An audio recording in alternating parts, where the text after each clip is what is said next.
Mesdames, Messieurs, bonjour et bienvenue dans cette édition au menu de l'actualité. Le Parlement béninois a rendu ce vendredi un vibrant hommage à Janvier Donwaroué, député de la 7e législature décédé le 27 janvier dernier.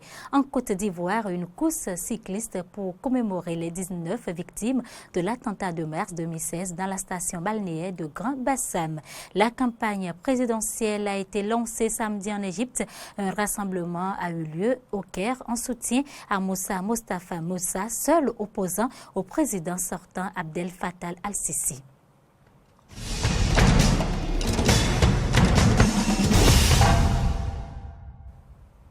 À nouveau, bonjour.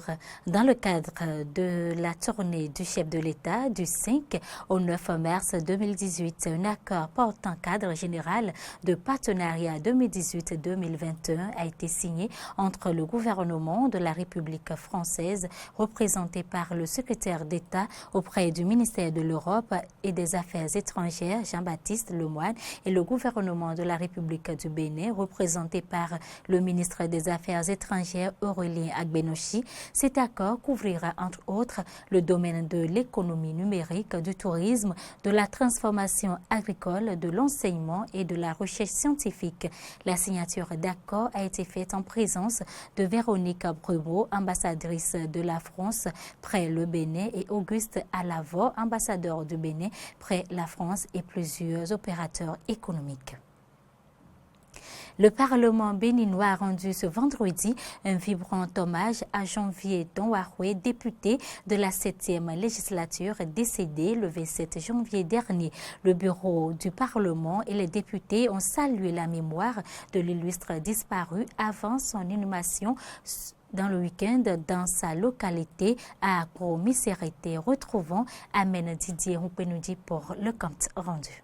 De la 20e circonscription électorale a été le suppléant du maire de la commune d'Akwa-Missérété, Michel Baoun, qui a préféré le poste de maire à celui de député. Installé le 11 août 2015 comme député à l'Assemblée nationale, Janvier Donwaroué participait pleinement au débat parlementaire comme membre du groupe parlementaire de sa formation politique, le PRD, et membre de la commission des lois. Ce 9 mars, l'Assemblée nationale lui a rendu un hommage bien mérité en présence de députés, parents et amis. C'est le président de l'Assemblée nationale qui a tenu à saluer la mémoire de l'illustre disparu qu'il connaît si bien. La mort, oui la mort, elle nous frappe encore. À travers la disparition de Janvier Donwaroué, l'Assemblée nationale perd un de ses membres et au-delà de la 20e circonscription dont il est l'élu, c'est notre institution tout entière qui est endeuillée. Notre collègue Janvier Yetonvé Donwaroué nous a été tragiquement arraché le samedi 27 janvier 2018 à l'âge de 58 ans. Ce samedi-là, dans la matinée, il était encore avec nous, prenant part à la cérémonie de présentation des vœux de Nouvel An au siège de son parti, le Parti du Renouveau démocratique. Qui aurait cru que nous partagions alors nos derniers sourires, nos dernières poignées de main, notre dernier repas, notre dernière réunion, nos dernières confidences. Aujourd'hui, c'est un ami que nous pleurons, que nous honorons, un collègue que nous saluons et un élu de la nation que nous regrettons et que nous n'oublierons pas. Le porte-parole des enfants a pris la parole pour regretter le départ brusque de leur papa. Il a tenu à remercier aussi l'Assemblée nationale pour le soutien. Le personnel parlementaire, les députés à l'Assemblée nationale, le bureau de l'institution parlementaire, tous se sont inclinés devant la dépouille de l'honorable disparu. Ensuite, le cortège s'est ébranlé vers la commune d'Akwa-Missérété où le conseil communal lui rendra un hommage aussi mérité. L'honorable André Donwaroué a été inhumé ce samedi dans sa localité à Akwa-Missérété. La cellule des femmes médias du Bénin n'est pas restée en marge de la 23e édition de la Journée internationale des droits des femmes. Ce samedi, sous la houlette de Rafiatou Mamadou, les femmes journalistes du Bénin ont célébré la Journée internationale de la femme à travers un dîner de presse organisé à la Cour d'appel de Cotonou. Occasion pour ces femmes organisatrices de l'événement de revenir sur le rôle principal de la femme dans le métier du journalisme. Direction l'université d'Abomey-Calavi, inculpée pour violence et fait de grève. Les 38 étudiants arrêtés la semaine écoulée lors des échauffourées sur le campus d'Abomey-Calavi sont libres de leur mouvement depuis jeudi 8 mars 2018. La grève continuera-t-elle ou non? Je vous invite à suivre respectivement les réponses de Alimi Gounou, président de la Fédération nationale des étudiants du Bénin, Rodolfo Da Kendi, président de l'Union nationale des scolaires et étudiants du Bénin, et Alain Nouro, président de l'Union nationale des étudiants du Bénin. Permettez-moi de rectifier, nous avons été gardés à vue pendant 7 jours et non 5. Et voyez-vous, nous avons été arrêtés sur le campus et ce de façon arbitraire parce qu'on était allé sensibiliser nos camarades étudiants et donc même les autorités décanales de l'entité avaient réuni les étudiants et on souhaitait que les étudiants rentrent chez eux. Donc ce n'est qu'au retour dans nos locaux qu'on a été intercepté par la police et c'est là j'ai été roué de coups et donc c'est là on m'a arrêté. Et donc contrairement à ce que les gens font croire en disant tout simplement que nous sommes instigateurs de tout ce qui a bien pu avoir sur le campus et tout, nous pensons que les gens ont fait économie de vérité. C'est après notre arrestation que les étudiants ont estimé que dans cette arrestation étant arbitraire, il fallait réagir pour espérer la libération de leurs camarades que je suis. Voilà. Il n'y a pas encore levé de motion de grève. La grève suit son cours normal. C'est là l'autorité doit pouvoir comprendre que elle peut arrêter tous les étudiants de l'université d'Abomey-Calavi. Ça ne règle pas le problème. Nous ne sommes pas instigateurs de violence et l'autorité est mieux placée. Et quand je parle de l'autorité, je parle de l'autorité rectorale, je parle des autorités décanales, je parle des autorités ministérielles. Elles savent que nous ne pouvons jamais être instigateurs d'une violence. Et donc, elles doivent pouvoir comprendre que la violence ne veut pas régler le problème. La motion de grève suit son cours normal, qui est de 96 heures chaque semaine et tout. Nous irons en assemblée générale, les jours à venir et tout, et nous aviserons. Merci à vous, monsieur le journaliste. Je voudrais d'abord rappeler que la libération du camarade président de la FNEB et les autres qui ont été arrêtés arbitrairement n'est pas une revendication inscrite dans notre motion de grève. C'est une parenthèse qui a été ouverte en temps, et donc leur libération, nous pouvons dire que c'est une parenthèse qui est fermée. Le mouvement de grève de 96 heures continue. La semaine prochaine, le mardi ou le lundi précisément, nous serons en assemblée générale pour décider s'il faut davantage corser ce mouvement. On n'était pas allé en grève à cause de leur arrestation. Non, nous avons signé une motion de grève de 96 heures. Donc on les a laissés, on devait les laisser, raison pour laquelle on les a lâchés. Donc nous continuons, la grève continue. Des propos recueillis par Aristide Setin et Damien Pedro hors du Bénin en Côte d'Ivoire, une course cycliste pour commémorer Grand Bassam. Une centaine de cyclistes, dont un ministre, ont rendu hommage dimanche aux 19 victimes de l'attentat de mars 2016 dans la station balnéaire de Grand Bassam en la ralliant depuis Abidjan, capitale économique située à 40 km. Quelques personnalités politiques se prononcent après les courses. C'est comme toute commémoration, j'imagine. Il faut penser aux victimes et il faut montrer aux terroristes que c'est le peuple qui gagne, ce n'est pas les terroristes qui gagnent. À l'initiative de l'ambassade des États-Unis avec le gouvernement de Côte d'Ivoire, nous avons initié cette activité pour célébrer la vie sur l'obscurantisme, la vie sur les forces de l'ombre. Il est bon que la vie prévale.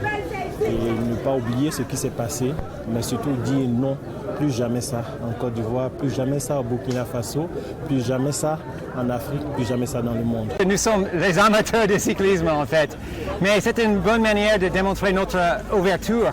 Le terrorisme ne peut pas nous arrêter de se divertir ici en Côte d'Ivoire. Et c'est une bonne manière de le démontrer. La garde côtière libyenne a déclaré avoir secouru 140 migrants africains samedi au large de la capitale Tripoli. Selon les propos du capitaine Rami El Hadi de la garde côtière libyenne, il n'y a pas eu de victimes ni de morts. Il y avait environ 140 migrants illégaux. La campagne présidentielle a été lancée samedi en Égypte, mais l'issue de l'élection dans laquelle le chef de l'État, Abdel Fattah al-Sisi, n'a pas de concurrent sérieux ne semble faire aucun doute. Les Égyptiens sont appelés aux urnes du 26 au 28 mars pour le premier tour, opposant Sisi, qui dirige le pays d'une main de fer depuis 2014, à un adversaire méconnu du grand public, Moussa Mostafa Moussa.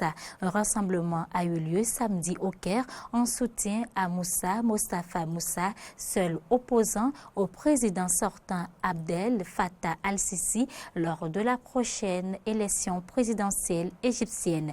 Alors que les opposants au régime ont été écartés de la course ou ont jeté l'éponge, Moussa, président du parti Al-Ghad, proche du pouvoir, est arrivé in extremis dans ce scrutin où il soutenait jusqu'alors le président sortant. Suivez quelques Nous avons un vaste programme ciblant et traitant les problèmes de 14 secteurs populaires et nous avons des solutions pour tous ces secteurs. Nous avons un large programme qui nous permettra d'obtenir un grand nombre de votes et de gagner. Peu importe qui gagne, ce qui compte, c'est que l'Égypte gagne et qu'elle continue de briller. Que ce soit Moussa ou le président Sisi, ils ont tous les deux le même objectif qui est le pays. Nous sommes derrière eux et nous les soutenons, mais aujourd'hui nous nous mobilisons pour Moussa Mostafa Moussa parce que nous voulons voir une vie politique différente. La raison pour laquelle le parti est descendu dans les rues et a nommé Moussa Mostafa Moussa est d'enrichir la démocratie et cette saison électorale afin que nous puissions mettre fin aux actions de nos ennemis qui veulent que l'Égypte tombe et reste sans élection. Hors du continent, la droite opposée à l'accord de paix avec l'ex-guérilla FARC est arrivée en tête des législatives de dimanche en Colombie lors d'un scrutin historique auquel les anciens rebelles ont participé pour la première fois et à l'issue duquel ils ont fait leur entrée au Parlement. Pour la première fois en plus d'un demi-siècle de conflits armés, les Colombiens ont pu cependant voter sans la menace des guérillas. Le président Juan Manuel Santos a salué les élections les plus sûres, les plus transparentes de l'histoire récente du pays. L'accord avec les forces armées révolutionnaires de Colombie garantit 10 des 280 sièges du nouveau Parlement à l'ancienne guérilla marxiste devenue la Force alternative révolutionnaire commune sous le même acronyme. La droite devrait maintenant peser sur la présidentielle prévue les 27 mai et 17 juin. Suivez quelques propos recueillis. Merci beaucoup à tous les Colombiens qui nous ont soutenus.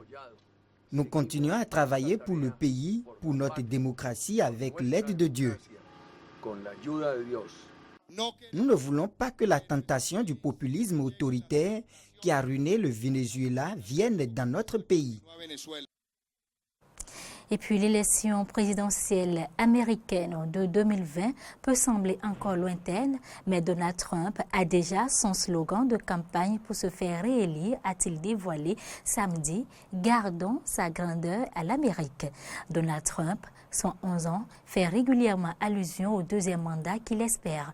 Devant une foule de supporters rassemblés à Moon Township de samedi, il a redit son espoir d'avoir comme candidate rivale l'animatrice Oprah Winfrey, dont le nom a circulé en février après un discours remarqué lors de la cérémonie des Golden Globes. Il a répété sa certitude qu'il sortirait vainqueur d'un éventuel duel avec celle-ci, car, a-t-il assuré, je connais sa faiblesse. On l'écoute.